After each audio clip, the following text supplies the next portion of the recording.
America में सदारती election की गहमा गहमी, ऐसे में पाकिस्तानी कम्युनिटी किसको सपोर्ट कर रही है? जानते हैं नुमाइंदा बोल न्यूज रुमैल कुद से, जो इस वक्त कैलिफोर्निया में मौजूद हैं। रुमैल, आगाह कीजिएगा। हमको सपोर्ट करता हूँ। The reason I was doing that because economy के लिए वो अच्छा है। जैसे इकॉनमी के लिए वो बेहतरी करेगा, देन उसके लिहाज से अपना अमेरिका के लिए चीज़ें अच्छी होंगी और वो अच्छी इतनी पॉलिसीज़ लेके आएगा। मैं ग्रीन पार्टी को सपोर्ट इसलिए कर रही हूँ बिकॉज एक वाहिद तंजीम, एक वाहिद वही है जो मुसलमानों के लिए बोल रही है।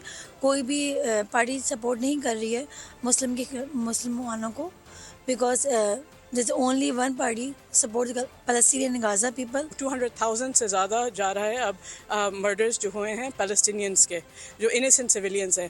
अगर हम इस पे ज़बान नहीं देंगे और इसके बारे में नहीं रिप्रेजेंटेशन डालेंगे हमारे पार्टी में, तो कौन वो आवाज़ देगा हमारे भाई बहनों को। तो इसलिए हमें बहुत ज़रूरी है कि इस इलेक्शन में हम वोट करें और हम ऐसा वोट करें कि जो हमें सपोर्ट करेंगे इस इलेक्शन में, हम उन्हीं को वोट दें। जो डेमोक्रेट्स हैं इन्होंने तो काफ़ी डिसअपॉइंट किया, specially given the situation in Gaza.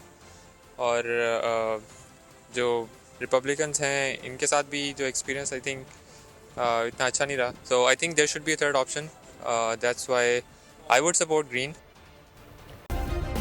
Subscribe करें और बेल दबाएं ताकि कोई खबर रह न जाए।